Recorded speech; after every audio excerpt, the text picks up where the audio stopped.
Beowulf, translated by Francis Barton Gomer. Section 1.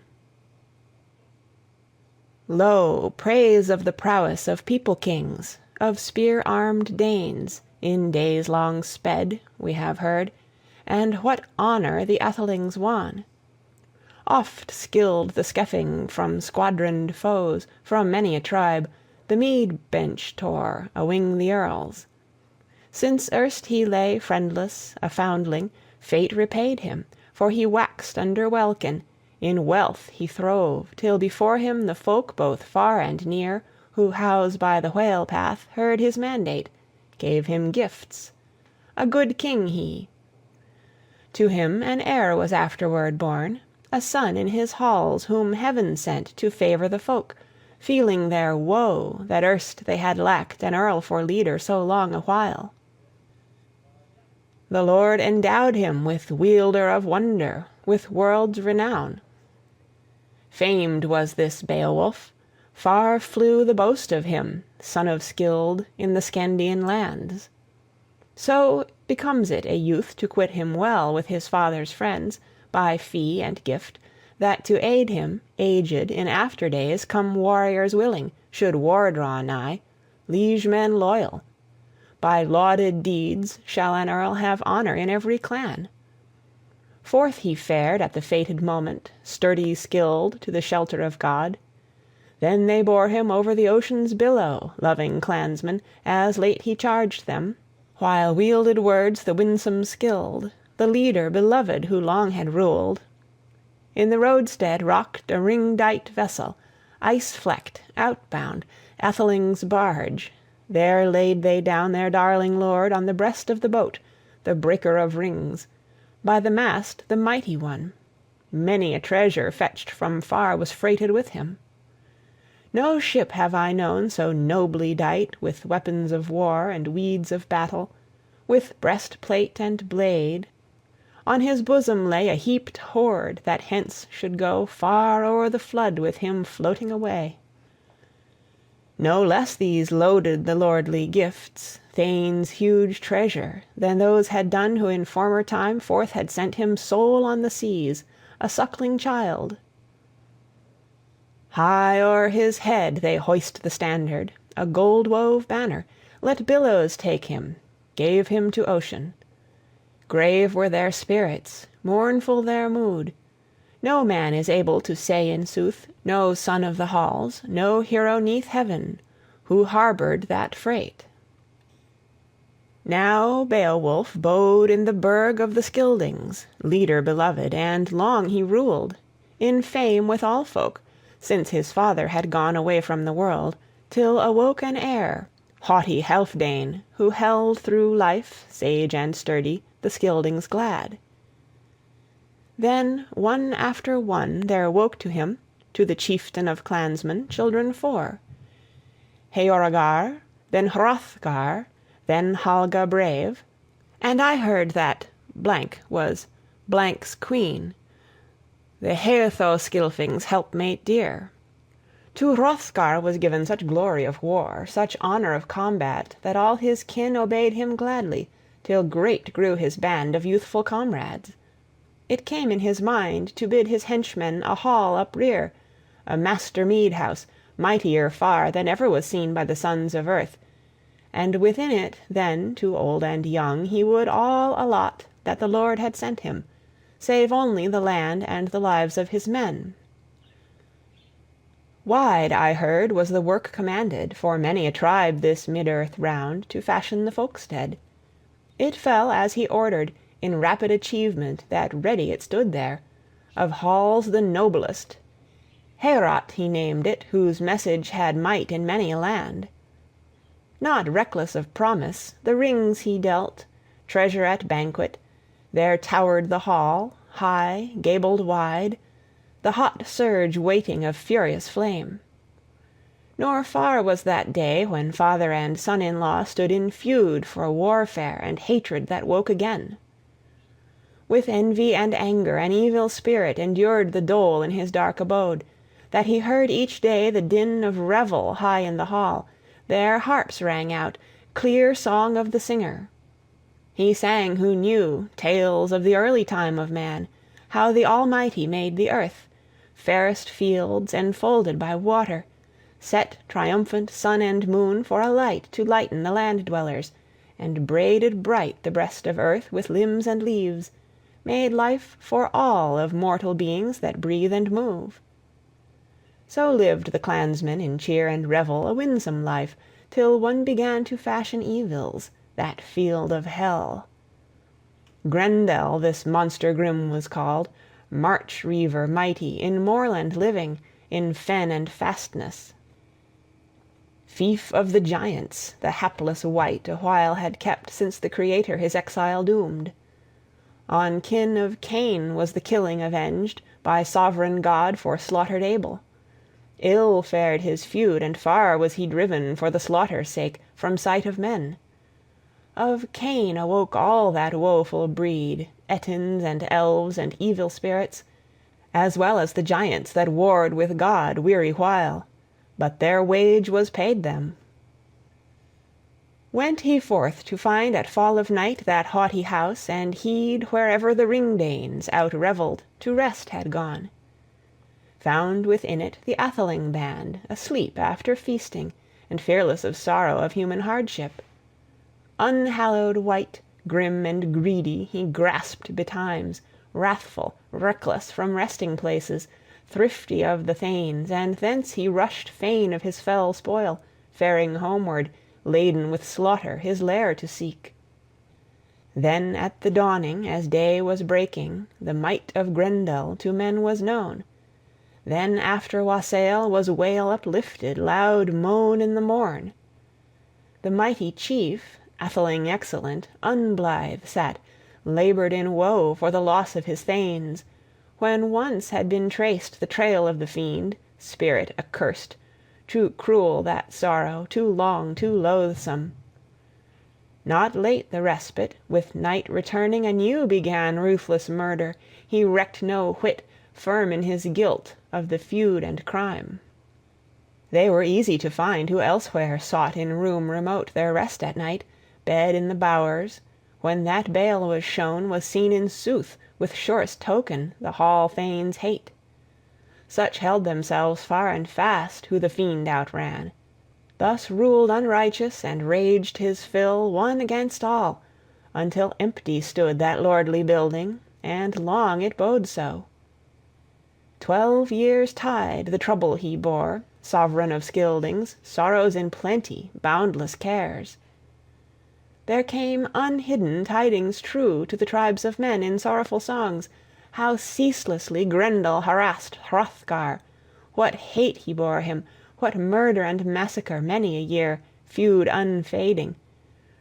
Refused consent to deal with any of Daneland's earls, make pact of peace, or compound for gold. Still less did the wise men ween to get great fee for the feud from his fiendish hands. But the evil one ambushed old and young, death-shadow dark, and dogged them still, lured or lurked in the livelong night of misty moorlands. Men may say not where the haunts of these hell-runes be. Such heaping of horrors the hater of men, lonely roamer, wrought unceasing, harassings heavy. O'er Heorot he lorded, gold-bright hall, in gloomy nights, and ne'er could the prince approach his throne, 'twas judgment of God, or have joy in his hall. Sore was the sorrow to Scyldings' friend, heart-rending misery.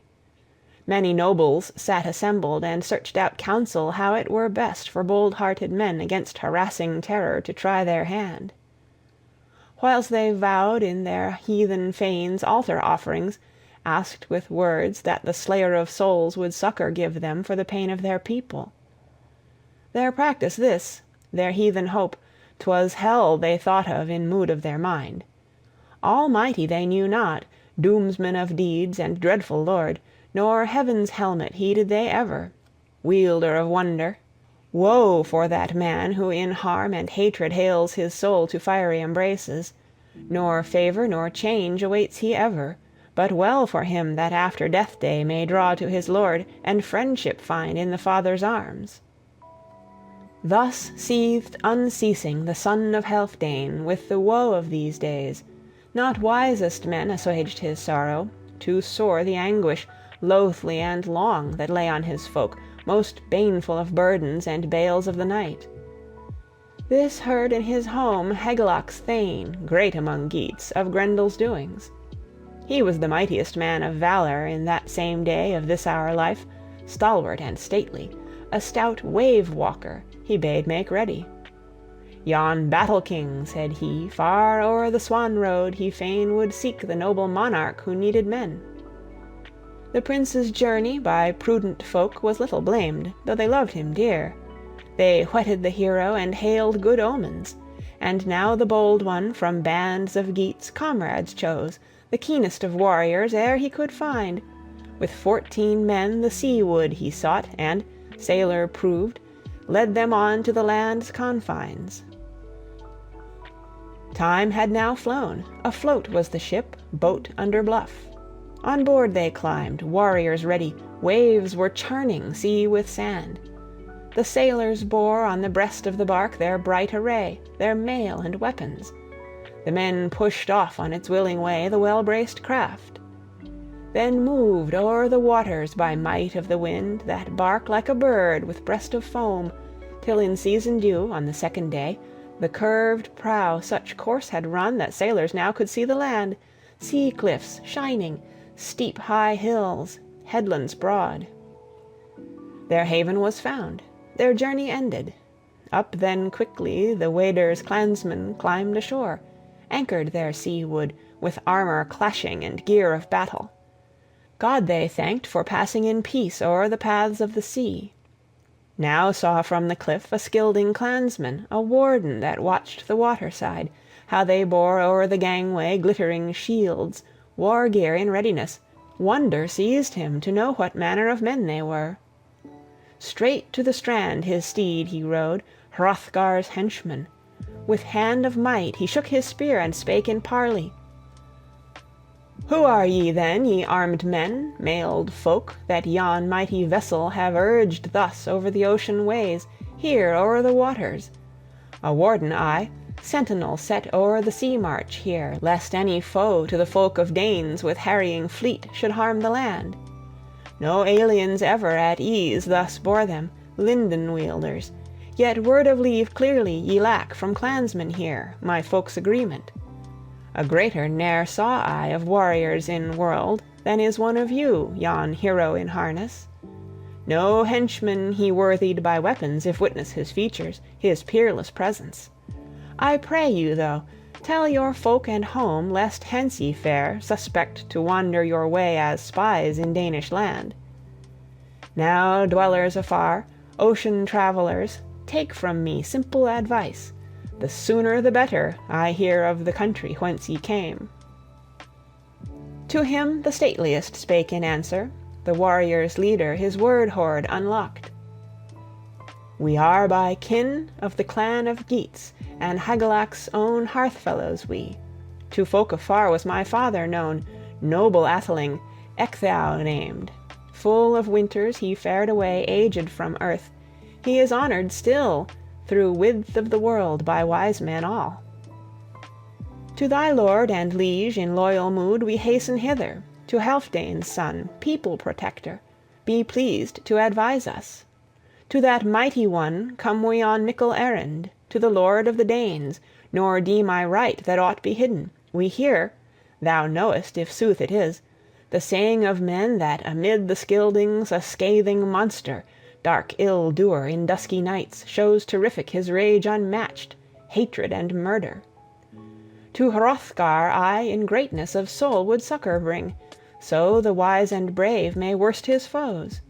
If ever the end of ills is fated of cruel contest, if cure shall follow, and the boiling care-waves cooler grow, else ever afterward anguish days he shall suffer in sorrow while stands in place high on its hill that house unpeered." Astride his steed the strand-ward answered, clansman unquailing, "The keen-souled thane must be skilled to sever and sunder duly words and works, if he well intends. I gather this band is graciously bent to the Scyldings' master. March, then, bearing weapons and weeds the way I show you. I will bid my men your boat meanwhile to guard, for fear lest foemen come, your new-tarred ship by shore of ocean faithfully watching till once again it waft o'er the waters these well-loved thanes, winding-necked wood, to Weders' bounds, heroes such as the hest of fate shall succor and save from the shock of war. They bent them to march. The boat lay still, fettered by cable and fast at anchor, broad-bosomed ship. Then shone the boars over the cheek-guard, chased with gold, keen and gleaming.